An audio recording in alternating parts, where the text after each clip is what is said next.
இந்த வீடியோல என்ன பார்க்க போறோம்னா, ஈவில் டெட் 2013ல ரிலீஸ் ஆச்சு தெரியுமா? அது வந்துட்டு 1981 படம். ஈவில் டெட் 1 அந்த ஒரிஜினல் படம் மாரியே வந்து எடுத்திருக்கணும்னு பார்ப்பாங்க. அதான் ரீபூட்டு. அதாவது 2013ல இருந்த அன்னைக்கு இருந்த டெக்னாலஜி வச்சு அவங்க அத எடுத்திருப்பாங்க. ரீபூட் படம் நல்ல ஒரு ரிசப்ஷன் கிடைச்சது ஆக்சுவலா. படம் ரொம்ப சீரியஸா போவும். லைக் காமெடி கிமெடிலாம் இருக்காது. ஃபர்ஸ்ட் பார்ட் எப்படி போச்சோ அதே மாரி தான் ரீபூட்டுமே இருக்கும். என்ன ஒண்ணு, இதுல வந்து லீடா இருக்கிறது வந்து ஒரு ஹீரோயின் இருப்பாங்க. அவங்க மட்டும் தான் சர்வைவ் ஆவாங்க.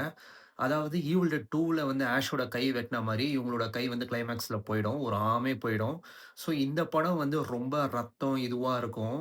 லைக் ரொம்ப வந்து அருவருப்பா இருக்கும் சில சீன்லாம் வந்துட்டு. நீங்க யார் யாரெல்லாம் வந்து ஈவில் டெட் 2013 பார்த்தீங்கன்றவங்க வந்து இந்த வீடியோ பார்த்தீங்கன்னா, கமெண்ட் பண்ணுங்க. இந்த வீடியோவ மறக்காம லைக் பண்ணிக்கோங்க. இந்த மாரி விஷயங்கள் வந்து வேணும் அப்டின்னா, இந்த சேனல சப்ஸ்கிரைப் பண்ணி வச்சுக்கோங்க. அடுத்த வீடியோல பார்ப்போம். பாய் பாய்.